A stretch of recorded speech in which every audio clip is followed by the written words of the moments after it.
Für Herrn Jean-Claude Juncker haben gestimmt 422.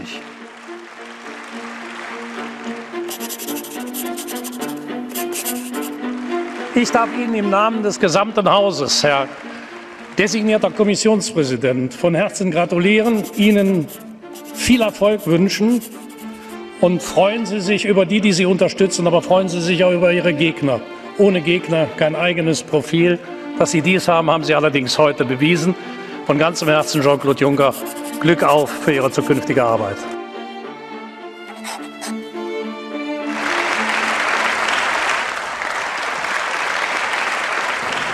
J'ai toujours plaidé pour un Spitzenkandidat, une tête de liste, parce que cela permettait, me disais-je, non pas de personnaliser, mais de visualiser un des enjeux de la campagne électorale, et un des enjeux était de savoir qui et comment on allait nommer président de la Commission. Spitzenkandidat. Spitzenkandidatin. Spitzenkandidat. Spitzenkandidat. EU presidency and to all the leaders of Europe. Spitzenkandidat, top candidate. The simple German compound noun becomes a symbol of European democratic reform. Never since the EU's creation in 1957 do 5 candidates vie for the post of President of the European Commission. This time, the appointment doesn't depend on agreement between the EU's now 28 heads of state and government, as before, but on the results of the polls. And for the first time, Europeans discover televised presidential debates. Where is European Union? 3 of them, all crossing national borders. The Greek Alexis Tsipras for the left, the German Ska Keller for the Greens, another German Martin Schulz for the Socialists, the Luxembourger Jean-Claude Juncker for the Christian Democrats, and for the Liberals, Belgian Guy Verhofstadt. Wir haben das langfristig konzipiert, es war auch Teil unserer Kampagne, die 1,5 Jahre vor dem Wahltermin entschieden worden ist, wo wir gesagt haben, this time it's different, choose who's in charge. Also dieses Mal ist anders. Der Bürger soll die Möglichkeit haben, auszuwählen, nicht nur wie das Parlament zusammengesetzt ist, sondern auch wer die europäische Exekutive, also die Europäische Kommission führt. War ja ursprünglich mal eine Idee der CDU. Es gibt einen CDU-Bundesparteitagsbeschluss, glaube ich, von 97 oder sowas, wo die beschlossen haben, wir wollen, dass bei der Europawahl ein Spitzenkandidat antritt, der dann Kommissionspräsident im Fall des Wahlerfolgs. Das ist ein uralter CDU-Beschluss. Joseph Daul, long-standing and well-connected EPP leader.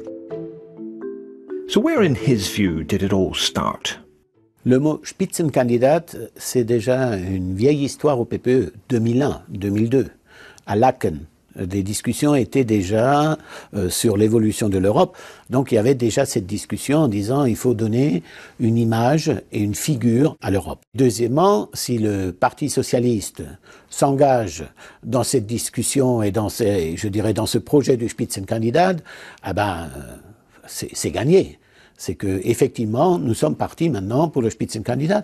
Et la personne de Martin Schulz, en plus, très politique, très engagée, je crois que ça nous a beaucoup aidé pour mettre en place le système du Spitzenkandidat aux dernières élections européennes. The Liberals, Greens and the Left join the initiative, but Mr. Schulz it is who's credited above all, outside of the Brussels political circuit too. In his book, History of the West, the German historian Heinrich August Winkler identifies him as the force bringing the Spitzenkandidat system into being.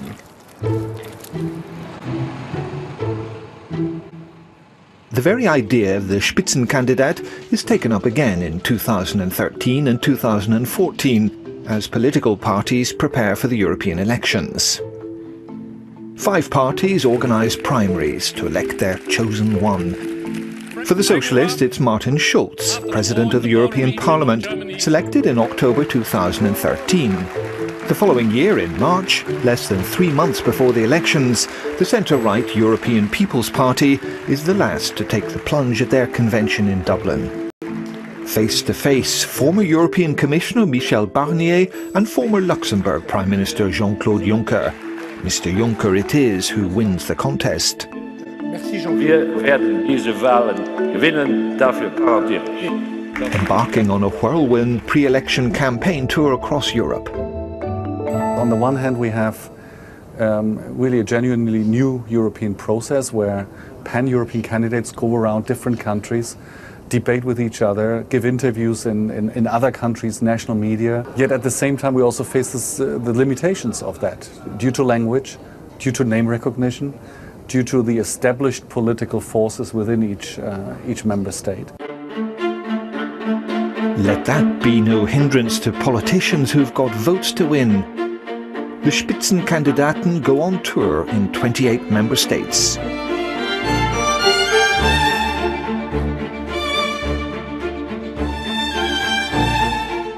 We as leading candidates, we were the face of the European dimension of this election. It is very complicated to be known all over Europe. I mean, it's a big continent. We have so many different member states. You have to be able to speak in different languages. So it really is not easy. But I do think this can only have been the first step. It's election time. Thrust under the spotlight in a spectacle new to the whole process of electing the European Parliament, the televised debate, a chance under equal conditions for all, for the candidates to win the hearts and souls of Europe's notoriously reluctant voters.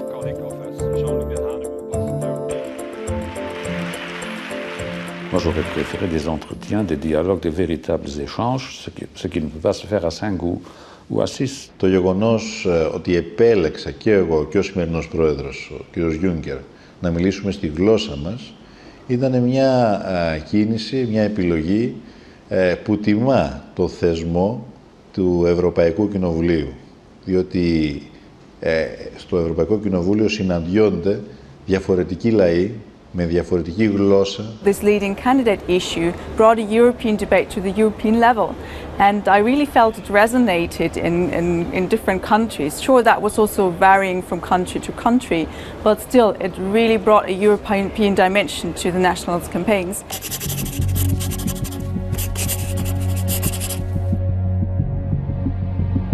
What did it all add up to? The press loves a spectacle, no doubt about that. And there was one. An institution, the European Parliament, previously held by many as rather staid, rather distant, shaking things up.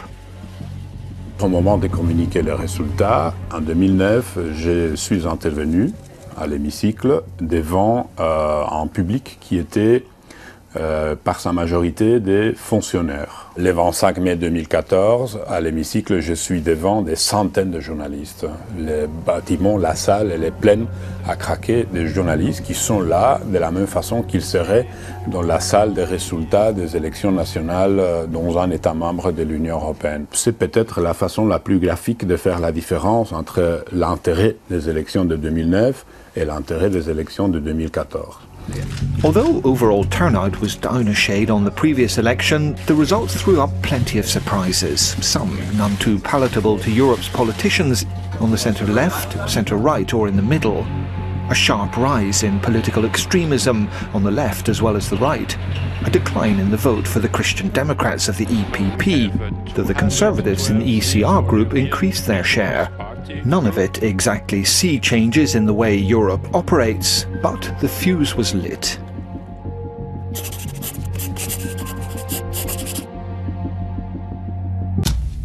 The European Council, however, seemed reluctant, or slow, or both, to wake up to the new reality. Usually it's now 28 heads of state and government meet directly after the elections to thrash out who will get the Commission's top job, and after that to influence the Commissioner posts. This time it was different. Some grumbled about what they felt was a power grab from democratically elected member state leaders. Most eventually came to accept the Spitzenkandidat procedure, but not before an almighty struggle over Jean-Claude Juncker. Britain's Prime Minister David Cameron believed he had the support of Angela Merkel, Europe's leading Christian Democrat, and the Swedes in opposing the appointment. It looked like the carefully prepared procedures of the Spitzenkandidat system were starting to unravel. Die Bundeskanzlerin berichtet Ihnen jetzt über diesen informellen Rat der Staats- und Regierungschefs. Es ist ja offensichtlich, dass keine der Parteigruppierungen, obwohl die EVP die stärkste Kraft geworden ist und Jean-Claude Juncker unser Spitzenkandidat für den Kommissionspräsidenten ist, keine der Parteien eine eigenständige Mehrheit im Europäischen Parlament hat. Und deshalb müssen wir sicherlich auch ein breiteres Personaltableau diskutieren, um zu einer Gesamteinigung zu kommen. Wir haben Jean-Claude Juncker für das Amt des Kommissionspräsidenten nominiert. Und die ganze Agenda kann von ihm, aber auch von vielen anderen durchgesetzt werden. Daran habe ich gar keinen Zweifel. Ich meine, wir erleben alle, dass Politiker nach den Wahlen manchmal etwas anderes tun als vor den Wahlen. In komplizierten Sachfragen kann man das auch immer hinkriegen. Da gibt es Zwänge, Koalitionszwänge und so weiter. Aber bei so einer einfachen Frage, stehe ich hinter meinem Spitzenkandidaten oder nicht, da kann man das nicht machen. Das ist dann eine so offenkundige Lüge, das hält kein Politiker durch, Gott sei Dank. Que les Britanniques, que les Suédois disent après les élections, nous n'étions pas d'accord avec cette idée de tête de liste, n'est que cohérent et conséquent que d'autres envisageaient à un moment de ne pas tenir compte du résultat des élections européennes, fut une surprise, mais pas une très grande surprise, parce que ceux qui étaient soupçonnés de ne pas vouloir tenir compte du résultat des élections m'avaient fait savoir que tel n'était pas le cas. I felt very disappointed by that because we've been doing this campaign. It was clear from the outset that whoever wins will have the first shot at trying to find a majority, and that's exactly what we were striving for. So absolutely, I mean, Juncker is from a different political party. I didn't support him as a candidate, but I absolutely supported his right to be the first to try and find a majority. Αυτή ήταν η κορυφαία εκδήλωση του δημοκρατικού ελλείμματος στην Ευρωπαϊκή Ένωση. Καταδεικνύει το πόσο λίγο πιστεύει η σημερινή ευρωπαϊκή ηγεσία στη δύναμη των πολιτών, στην ίδια τη δημοκρατία. Και όσο αποξενώνεται από την δημοκρατία όμως, τόσο θα παίρνει επιλογές που θα την απομακρύνουν από τους ίδιους τους πολίτες. Großer Fehler. Als ich das gehört habe, habe ich gesagt, jetzt machen Sie einen echten Fehler. Und das war ja auch so. Der Sturm der Entrüstung, der durch die Medien gegangen ist, Deutschland in besonderer Art und Weise, der war ja, den habe ich in dieser Form noch nie erlebt. Da haben die Medien zum Beispiel, finde ich, eine für die Demokratie entscheidende Rolle gespielt. Dass Journalistinnen und Journalisten sagten, also das kann ja wohl nicht sein. All die Regierungschefs, die da sitzen, haben als Parteichefs auf ihren Parteikonventen die Kandidaten aufgestellt. Als Regierungschefs sagen, das interessiert uns aber nicht. Das geht nicht. En regardant un peu comment certains médias étaient en train de réagir aux déclarations des uns et des autres, je me suis dit que, bien évidemment, il y aurait une bataille politique assez dure pendant quelques semaines, mais que c'était clair que le Parlement n'accepterait jamais un candidat qui ne serait pas sorti de la short list des Spitzenkandidaten. One of the key players in the resolution of it all wasn't a politician but a journalist, Rolf-Dieter Krause, Brussels correspondent of ARD, flabbergasted at what he saw. He said as much on air in a broadcast that was subsequently widely shared in the social media. Das ist mir noch nicht passiert, dass ich der Bundeskanzlerin in einer Pressekonferenz gegenüber saß und so langsam die Fassung verlor. Denn Frau Merkel plant in aller Offenheit einen Betrug. Betrug nicht im Sinn des Strafrechts, aber politischen Betrug. Betrug an Ihnen, den Wählern.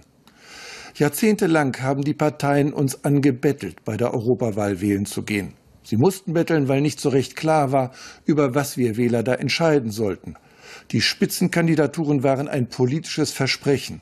Wenn das gebrochen wird, muss sich niemand wundern, wenn die Bürger sich von Europa abwenden. It was very good that he did that statement because the German media has been unfortunately very quiet about the leading candidate process. There was no transmission of the debate. It was very, very silent. Das ging ihm auch persönlich gegen den Strich. Da hatte ich den Eindruck, dass seine Ära als Vermittler von Informationen an die Öffentlichkeit berührt worden war. And then the writing was on the wall. Mr. Cameron found himself isolated, any thought of consensus with Mrs. Merkel evaporating. What did the man at the centre of events make of it all?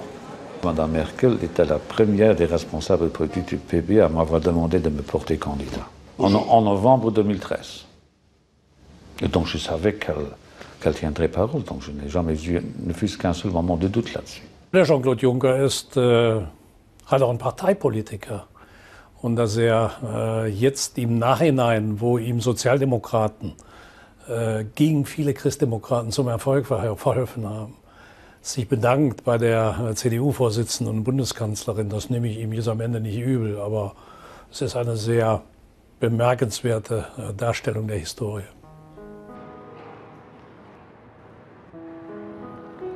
I firmly believe in the principle that the European Council should be the one to propose the candidate. I believe that by working together we could have found an alternative candidate who commanded the support of every member state, agreeing together on the best way forward.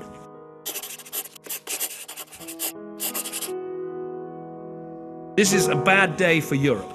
It risks undermining the position of national governments, it risks undermining the power of national parliaments, and it hands new power to the European Parliament. C'est une petite tempête, et je comprends M. Cameron.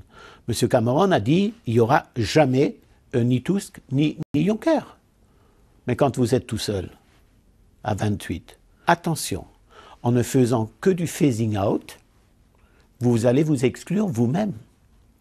Et si vous n'êtes plus à l'intérieur du débat et que vous demandez des exclusions partout, à la fin vous êtes exclu et plus personne ne fera attention à vous. Ich glaube, dass die Entscheidung für Jean-Claude Juncker eine ist, die uns einen Kommissionspräsidenten gibt, der über europäische Erfahrung verfügt und der auch, so hat er es uns auch noch mal in den letzten Tagen immer wieder gesagt, auf die Wünsche der einzelnen Mitgliedstaaten genauso natürlich wie auf die Wünsche des Parlaments eingehen wird.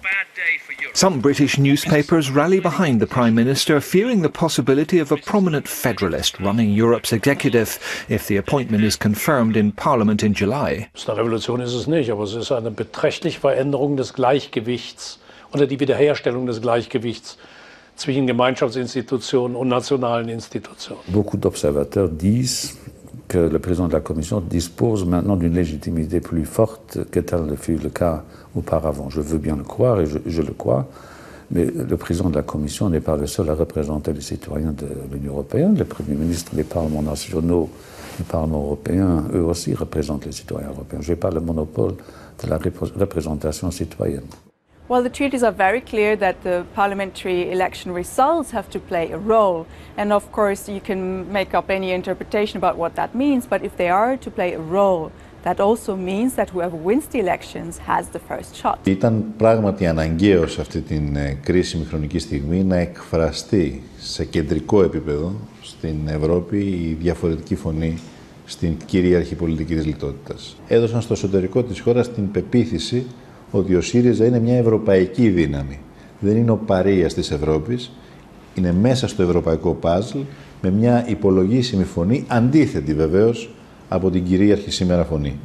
Also ich glaube, dass die europäischen Bürger sich diese erweiterte Mitsprache, die sie jetzt gewonnen haben, nämlich nicht nur die Zusammensetzung des Parlaments zu bestimmen, sondern auch Einfluss zu haben auf die Exekutive, die ja eine Exekutive ist, die zunehmend auch ihr Alltagsleben mitbestimmt. Das heißt, diese Exekutive in ihrer Führung muss direkt zurückgebunden werden an ein Bürgervotum. Das ist ein erster Schritt. Ich bin zum Beispiel sehr sicher, dass bei der nächsten Europawahl bereits Ende 2018 es Wettbewerbe in den europäischen Parteifamilien um diesen Job gibt. Weil die Leute jetzt kapiert haben, wer den Kandidatenjob kriegt, hat die Chance, Kommissionspräsident zu werden.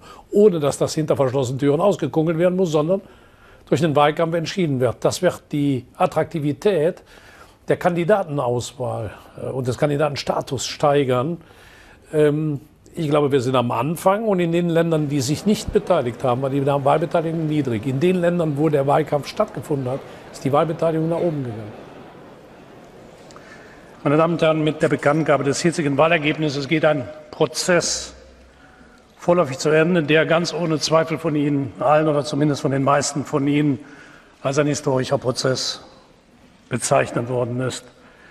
Das Resultat dieses Prozesses ist der nächste Präsident der Europäischen Kommission, der wie kein anderer parlamentarisch gestärkt in sein Amt gehen wird.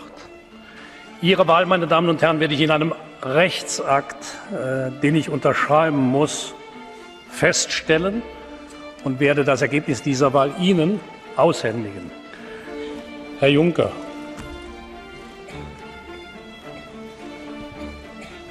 Herr Präsident, es ist nicht nur ein Gebot der Höflichkeit, dass ich dem von Ihnen vorgeschlagenen Prozedere gerne zustimmen.